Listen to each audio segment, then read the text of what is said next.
Bismillahirrahmanirrahim. Assalamualaikum warahmatullahi wabarakatuh. Kepada yang terhormat Bapak Ibu dosen penguji uji kinerja PPG. Perkenalkan, nama saya Imam Wahyono, mahasiswa PPG Transformasi B3 tahun 2025 di LPTK UIN Raden Patah Palembang dengan NIM 251 041 838 43. Pada hari ini Sabtu 11 Oktober 2025 saya akan melaksanakan praktek pembelajaran dalam rangka penilaian uji kinerja di MI Gupi Karanggede kelas 4 dengan tema literasi keuangan. Wassalamualaikum warahmatullahi wabarakatuh.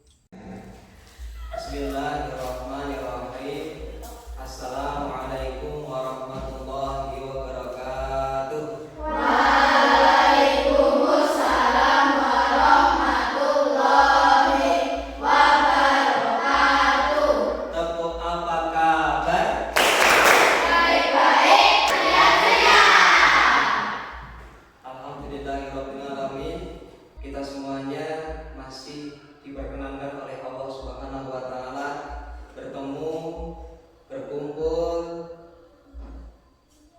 di MI kita tercinta ini tetap dalam keadaan sehat walafiat.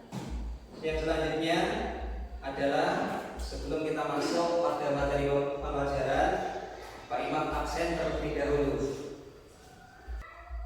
Niana hadir. Raka tidak hadir. Kemana? Sakit apa? Batuk dan pilek. Ya, kita doakan mudah-mudahan Raka besok diberi kesehatan oleh Allah sehingga bisa bertemu lagi di sekolahan kita tercinta ini. Absen yang terakhir adalah Fadilah. Alhamdulillahirrahmanirrahim. Anak-anak, iya, siapa yang belum absen? Oh iya, Reva. Sebelumnya, marilah kita awali terlebih dahulu sebelum kita masuk pada materi pelajaran pada kesempatan pagi hari ini. Saya mohon untuk Mas Revan untuk memimpin doa. Silakan. Berdoa mulai. Bismillahirrahmanirrahim. Raditu billahi rabban warzuqni fahman. Amin ya rabbal alamin. Bismillahirrahmanirrahim. Kita sudah berdoa, mudah-mudahan dengan diawalinya doa, mudah-mudahan pembelajaran kita pada kesempatan pagi hari ini berjalan dengan lancar. Hari ini pelajarannya apa? Bahasa Indonesia.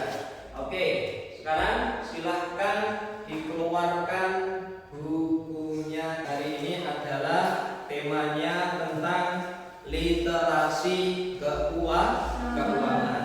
Yang subtemanya adalah bertukar atau membayar. Sedangkan tujuan daripada pembelajaran pada kesempatan pagi hari ini yang pertama adalah menjelaskan pengertian barter dan pengertian uang. Yang kedua yaitu menjelaskan perkembangan alat tukar. Dan yang ketiga yaitu membandingkan sistem barter dan sistem uang. Tadi malam anak-anak sudah belajar apa belum? Sudah. Belajarnya dimulai jam berapa sampai jam berapa?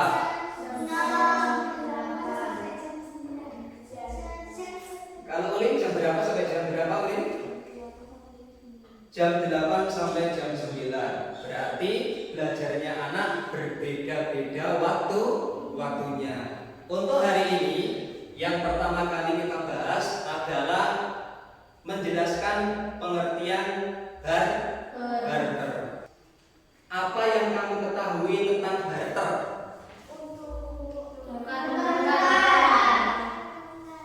Untuk tukar menukar. Pengertian barter adalah kegiatan menukar barang dan jasa tanpa menggunakan uang. Contohnya apa, Pak? Pada zaman nenek moyang kita dahulu, orang itu untuk memperoleh uang sangat sulit sekali. Berbeda dengan zaman sekarang. Zaman dahulu itu lebih mudah mencari atau memperoleh benda-benda atau barang-barang. Contohnya, kalau nelayan menghasilkan ikan, kalau petani menghasilkan padi. Yang saya tanyakan, kalau nelayan menghasilkan ikan, terus petani menghasilkan padi, bolehkah dibarter? Boleh. Berarti yang petani memperoleh ikan, terus yang nelayan memperoleh padi. Itulah yang namanya barter. Barang sama barang ditukar. Selama kedua orang sudah saling cocok, maka barter diperbolehkan. Mungkin anak-anak ada yang punya contoh yang lain? Amel, barter. Pensil dengan penghapus. Oke, Mas. Kalau Anggun, apa Anggun? Garpu sama sendok. Coba saya tanya, boleh apa tidak? Boleh. Yang penting dari kedua belah pihak sudah disepakati. Gitu ya. Terus kekurangan daripada barter. Kekurangan daripada barter adalah adanya ketidakcocokan. Contohnya, Amel mempunyai penggaris, sedangkan Fadilah mempunyai pulpen.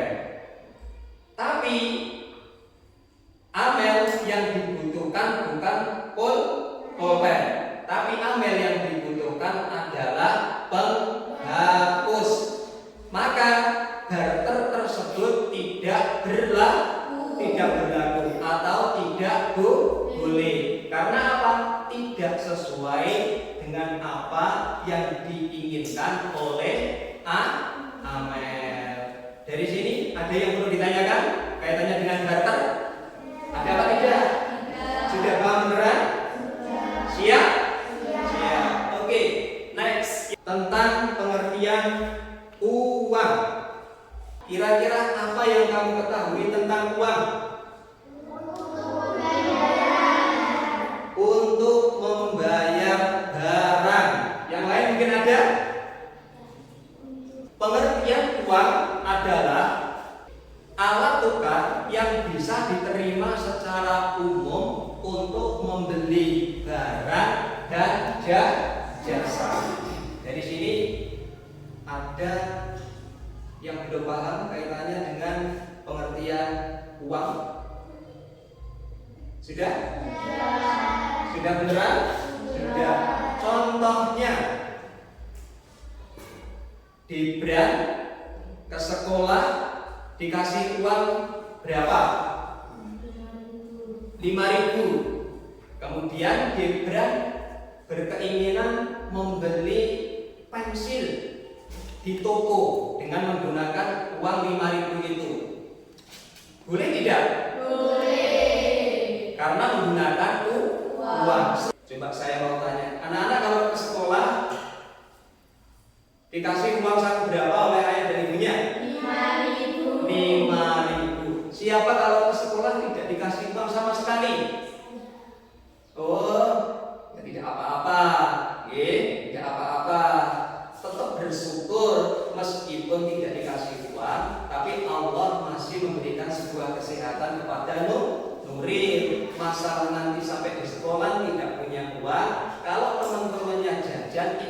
Allah pasti dikasih. Bisa dipahami nggih? Oke, yang selanjutnya, uang itu bisa untuk membeli sesuatu hal yang kita inginkan.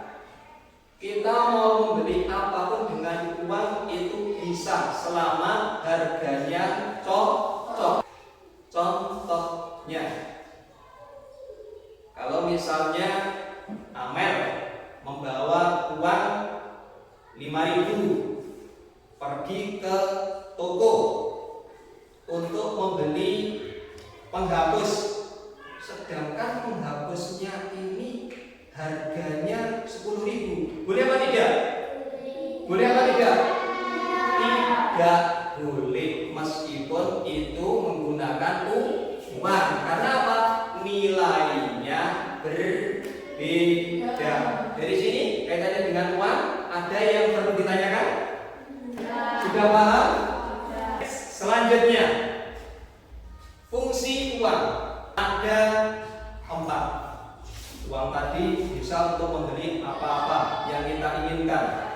Fungsi uang ada 4. Yang pertama apa? Sebagai alat tukar. Fungsi uang yang pertama adalah sebagai alat tukar. Tadi Pak Imam sudah menjelaskan, uang bisa untuk membeli sesuatu apapun yang kita inginkan. Contohnya seperti tadi, punya uang untuk beli pensil. Paham ya? Fungsi uang yang terakhir adalah sebagai pembayaran hutang. Kalau anak-anak punya hutang, itu wajib dibayar. Wajib untuk mengembalikan. Kalau misalnya tidak membayar atau misalnya diam saja, padahal pinjamnya sudah lama, itu bagaimana Pak? Tapi orangnya itu juga ramah Pak ke saya. Bagaimana? Orang yang pinjam hutang dan tidak mau mengembalikan, nanti di akhirat akan dimintai pertanggungjawaban. Dari sini ada yang perlu ditanyakan? Tidak. Sudah paham? Sudah. Selanjutnya, alat tukar zaman dahulu itu bersistem barter.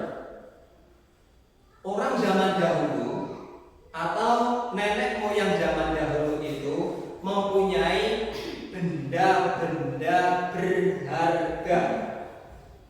Contohnya apa?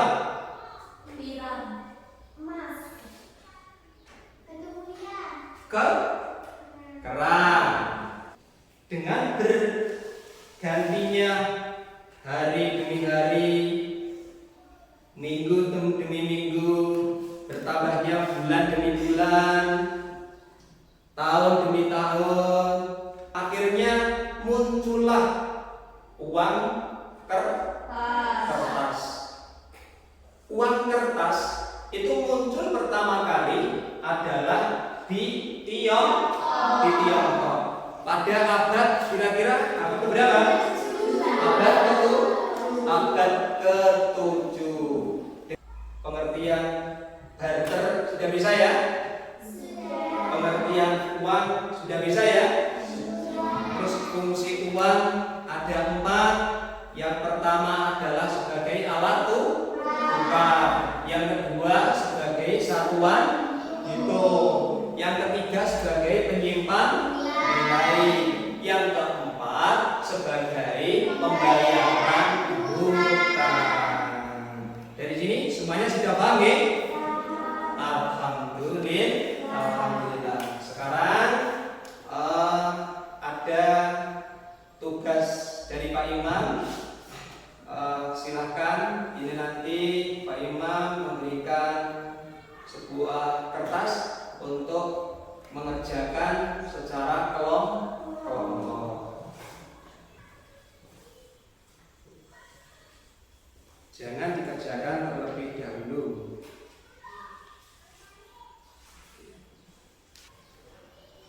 Sudah diterima semuanya ya? Berarti ada 3 kelompok.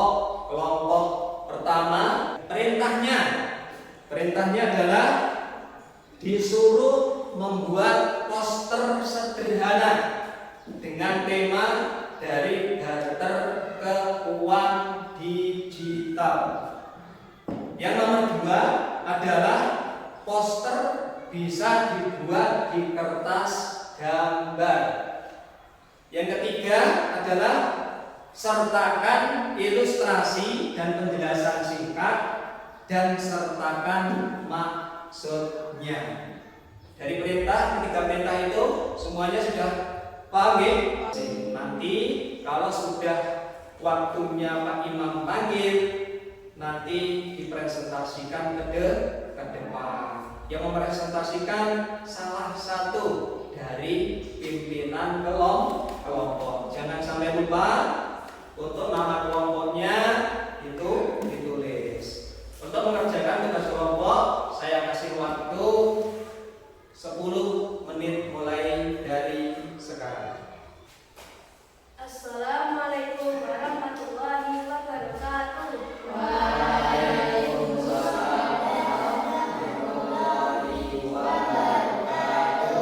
Zaman sekarang transaksi bisa dilakukan lewat HP, lewat garis transfer, cepat, aman, dan tanpa uang tunai. Oke, kita salam ya. Assalamualaikum warahmatullahi wabarakatuh. Waalaikumsalam warahmatullahi wabarakatuh. Silakan kawan. Alhamdulillah, ternyata anak-anak sudah bisa mengerjakan dengan waktu 10 menit. Oke, dari ketiga kelompok semuanya sudah menjelaskan masing-masing apa itu barter, apa itu kegunaan uang. Sekarang adalah kesimpulan. Nah, kesimpulan adalah tentang barter dan tentang uang. Pak Imam dari awal tadi menjelaskan tentang barter. Contohnya barter ini. Nah, barter itu ini. Daging ditukar dengan ikan.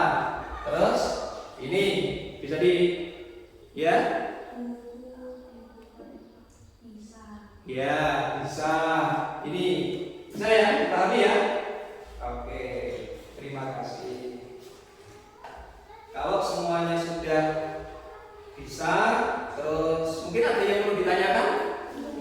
Tidak. Kalau sudah tidak ada yang ditanyakan dan sudah paham, silahkan berkemas. Sekarang sebelum berdoa, kita tepuk ulang terlebih dahulu. Tepuk ulang.